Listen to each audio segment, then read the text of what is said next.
दिन पहले बिहार चुनाव का नतीजा आ रहा था तो आप कह रहे थे कि इस देश के मुसलमानों को ओवैसी में एक उम्मीद दिख रही है। अब आप कह रहे हैं कि हैदराबाद में ही ओवैसी को वोट नहीं करना चाहते मुसलमान। कांग्रेस पार्टी को हो रहा नुकसान तो नहीं है? सीधा सवाल। एक मिनट, ये चिंता आप लोगों को होनी चाहिए, मुझे नहीं चिंता होनी चाहिए, क्योंकि इसलिए क्योंकि मैं निष्पक्ष तौर पर आकलन करने के लिए बैठा हूं और साफ बात मैं कहना चाहता हूं। साफ बात, एक मिनट, मुझे लगता है आप लोग हंस सकते हैं, मैं ये नहीं कहता कि आप लोग बीजेपी के समर्थक हैं या आरएसएस के समर्थक हैं। हम हंस नहीं रहे सर, हम इस बात पे हैरान हैं कि आपको ये कहने की आवश्यकता क्यों पड़ रही है? आपको तो हर सवाल का जवाब देना, जवाब देते चलिए ना जो भी पूछा जा रहा है। बैठकर ये नहीं कहता कि आप लोग मोदी का मसला केवल आपका या मेरा प्लेटफॉर्म नहीं है, नहीं, ये एक साझा प्लेटफॉर्म है। अगर आप पर्सनल टिप्पणी करेंगे, पर्सनल टिप्पणी नहीं हो रही है। सवाल ये हो रहा है कि जब बिहार में सवाल खड़े मेरा सवाल ये था, जब बिहार में ओवैसी जीत रहे थे तो ये विश्लेषण हो रहा था कि इस देश के मुसलमानों को ओवैसी उम्मीद दिख रहे हैं। लेकिन आज अगर ओवैसी पिछड़ रहे हैं तो वो चॉइस क्यों नहीं है? पार्टी को हो रहा नुकसान चिंता है, क्योंकि ये समझना होगा अगर जिसे हम तथाकथित कहते हैं कि सेक्युलर वोट है वो कांग्रेस के विकल्प खोज रहा है तो ये कांग्रेस को सोचना होगा, ये किसी पत्रकार को चिंता करने की जरूरत नहीं होगी।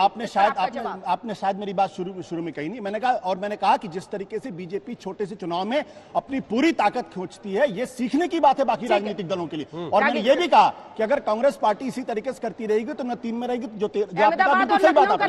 मेरा सवाल रह गया सर, मैं वापस आऊंगा फिर उसका जवाब पूछूंगा। बिहार के चुनाव के दौरान जब ओवैसी 5 सीटें जीत रहे थे तो बहुत सारे लोग, बहुत सारे राजनीतिक विश्लेषक, हो सकता है चलिए आपको डिस्काउंट है, आपने ना कहा हो ऐसा, लेकिन बहुत सारे राजनीतिक विश्लेषकों ने कहा कि इस देश के मुसलमान को ओवैसी में अपना नेता दिखना अब शुरू हो गया है, इसलिए उनको ये स्वीकृति मिल रही है। आज आप कह रहे हैं कि अपने गढ़ में वहां लोग उनको स्वीकार के बावजूद ये भी तो एक फैक्टर है आशुतोष जी। आपने सवाल पूछा तो मैं उसका जवाब दे देता हूं। पहली बात, आप अपने प्लेटफॉर्म पे देखा था कि ओवैसी ने किस तरीके से मुझसे बात की थी आपके चैनल के ऊपर, जब क्योंकि मैंने उनसे सवाल पूछा कि आप जो है दरअसल बीजेपी को बढ़ाने का काम करते हैं, क्या आप बीजेपी को सपोर्ट करेंगे नहीं करेंगे। दूसरा सवाल, अगर बाकी लोग क्या कहते हैं उससे मेरा कोई लेना देना नहीं। मैं साफ तौर पर कहता हूं कि ओवैसी की पॉलिटिक्स और बीजेपी की पॉलिटिक्स एक दूसरे को सूट करती है। ये दोनों वही राजनीति कर रहे हैं जो देश के लिए खतरनाक है। और कांग्रेस की राजनीति किसको सूट करती है? कांग्रेस किसी को नहीं। आज की तारीख में जो बातचीत है वो बीजेपी पर बातचीत, जब कांग्रेस से बातचीत होगी कांग्रेस से बात क्यों नहीं होगी? कांग्रेस पर बात होगी। संगीत रागी जी, आप अहमदाबाद का, लखनऊ का, इन सब का भी नाम बदलिए ना फिर। देखिए, सबसे पहली बात तो यदि आशुतोष जी कहते हैं कि निष्पक्ष हैं तो वो निष्पक्षता दिखनी चाहिए। आपका बैकग्राउंड ऐसा नहीं है कि नहीं आशुतोष जी पे थोड़ा ना ये एक अलग से मैं बात कर रहा हूँ।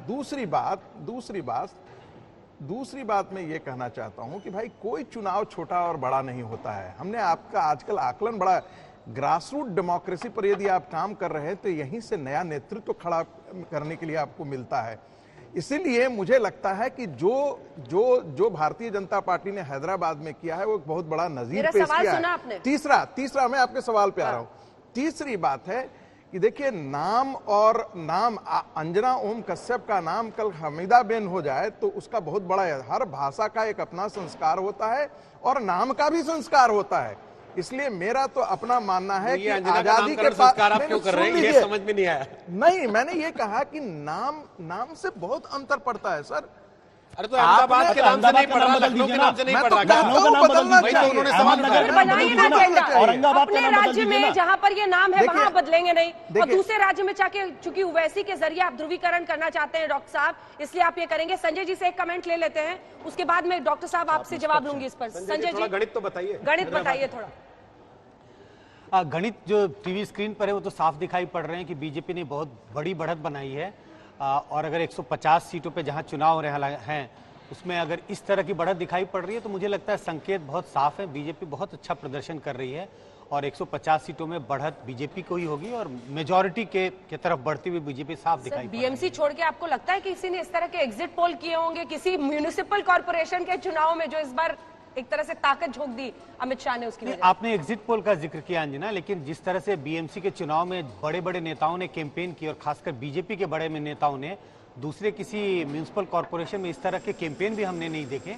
तो इस तरह से जिस तरह से पार्टियां साथ बिछाएंगी उस तरह से जो एनालिस्ट हैं या हम जैसे विश्लेषक हैं हमें भी उसी राह पर चलना पड़ता है। लेकिन तो मुझे याद नहीं कि पहले कभी हमने म्यूनिसिपल चुनाव पर लगातार 2-3 घंटे का प्रोग्राम किया। म्युनिसिपल चुनाव का ये सेफोलॉजिकल एनालिसिस आसान होता है या विधानसभा और लोकसभा चुनाव का आसान? नहीं, इसमें लोकसभा, विधानसभा या म्युनिसिपल इलेक्शन का सवाल नहीं है। सेफोलॉजी के पॉइंट ऑफ व्यू से देखें तो कितना मल्टी कॉर्नर्ड अगर कंटेस्ट है, अगर वो विधानसभा का चुनाव है, मल्टी कॉर्नर्ड कंटेस्ट है तो ज्यादा मुश्किल है, बाइपोलर कंटेस्ट है तो आसान है। इन चुनाव में इतना आसान नहीं है किसी फोरकास्ट करना, क्योंकि और इस बार वोटिंग भी कम क्योंकि मल्टी कॉर्नर्ड कंटेस्ट है। मल्टी कॉर्नर्ड है, 4 पार्टियां, हालांकि कांग्रेस कहां पर है आप देख ही रहे हैं। एक बार फिर से रुझान दिखाइए। 80 सीटों पर अभी तक के आए रुझानों के मुताबिक भारतीय जनता पार्टी आगे चल रही है और 33 पर टीआरएस है, 17 पर एआईएमआईएम। अभी बहुत शुरुआती रुझान है क्योंकि बैलेट से इस बार जो काउंटिंग होगी काफी देर से नतीजे इस बार भी आने की उम्मीद है या आशंका, जो भी कह लीजिए। जल्दी से डॉक्टर साहब से एक कमेंट मुझे ले लेने दीजिए सर, 2 लाइन में जल्दी से आप रिस्पांस दीजिए। यहाँ तो बैठ के संगीत रागी मेरा भी नाम का संस्कार करने लगे, इधर से उधर नाम करने लगे। आशुतोष का नाम यदि मौलाना मोहम्मद खान रख दिया जाता, चलिए आप मुझे कोई आपत्ति नहीं। आप दोनों का एक दूसरे से आप अभी सब लोगों का नाम बदल देना चाहते हैं संगीत जी, अहमदाबाद का क्यों नहीं बदलते, लखनऊ का क्यों नहीं बदलते? सवाल वही है कि अहमदाबाद, लखनऊ तो आपके शासित राज्य हैं, वहां बदल के आप एग्जाम्पल सेट करते हैं। हाँ, लखनपुर करने आप मुझसे पूछ रही ना? हाँ सुधांशु जी। हाँ, देखिए अंजना जी, आपके सब प्रबुद्ध लोग बैठे हैं। देखिए, नाम बदलने की प्रक्रिया होती है, हम हमेशा से करते आए हैं। स्वीकार्यता बनते समय लगता। कल्याण सिंह जी की सरकार ने भी अयोध्या का नाम बदला था और प्रयागराज नाम भी बदला था। इतना हो हल्ला हुआ था कि फिर केंद्र की सरकार ने उसको स्वीकार ही नहीं किया, मगर अब स्वीकार कर दिया।